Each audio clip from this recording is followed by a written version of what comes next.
హరే కృష్ణ అందరికి. నేను మీ వెన్నెలమ్మ. ఇవాళ మనం వెంకటలక్ష్మి స్టోరీ ఏంటో తెలుసుకుందాం. అసలు తన లైఫ్ లో ఏం జరిగింది, అసలు తన లైఫ్ లోకి కృష్ణ ఎలా వచ్చాడు, ఆ మ్యాజిక్ ఏంటో తెలుసుకుందాం. ఇప్పుడు నేను వెంకటలక్ష్మి లాగా తన స్టోరీని తన నోటి నుంచి మీకు చెప్తాను. నా పేరు వెంకటలక్ష్మి. మాది ఆంధ్రప్రదేశ్ బొబ్బిలి మండలం.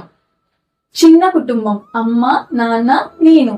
ఇంట్లో ఆర్థిక పరిస్థితి బాగలేకపోవడం వల్ల కొన్ని అప్పుల కారణంగా ఇంటర్ చేస్తూ 17 ఏళ్ల వయసులో నేను వైజాగ్ లో ఒక తాతగారి ఇంట్లో హోమ్ మేకర్ గా జాయిన్ అయ్యా.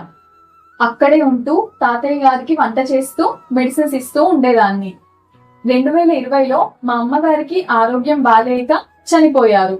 అమ్మగారు లేకపోవడం వల్ల, నాన్నకి సరిగ్గా ఫుడ్ పెట్టేవారు లేకపోవడం వల్ల నాన్నకి పెరాలసిస్ వచ్చింది. నాన్న ట్రీట్మెంట్ కోసం నేను పనిచేసే తాతయ్య గారి దగ్గర 50,000 అప్పు చేసి హాస్పిటల్లో చూపించా. నాన్న కోలుకున్నారు. అప్పు తీర్చడం కోసం ఎక్స్ట్రాగా నేను ఇల్లు ఉడవడం, గిన్నెలు తుడవడం చేసేదాన్ని. నెలకి 15,000 ఇచ్చేవాళ్ళు. అలా అప్పు తీర్చేసా. కొన్ని రోజుల తర్వాతకి తాతయ్య గారు చనిపోయారు. అలా మా ఇంటికి వచ్చేసా. నేను ఏఎన్ఎం కోర్స్ తీసుకున్నాను. ట్రైనింగ్ ఇంకొక 1 వీక్ లో ఉందనగా మా నాన్నగారు వేరే ఆమెను పెళ్లి చేసుకొని వెళ్ళిపోయారు. ఎక్కడికి వెళ్లారో ఏం చేశారో కూడా నాకు తెలియదు. ఆ సందర్భంలో ఏం చేయాలో నాకు అర్థం కాలేదు.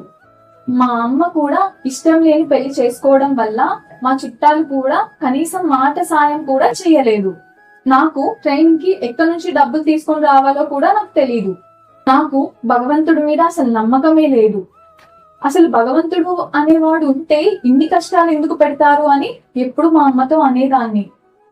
కానీ వైజాగ్ లో ఉన్నప్పుడు ఆ తాతయ్య గారు నన్ను భాగవతం, భగవద్గీత చదివి వినిపించమనేవారు.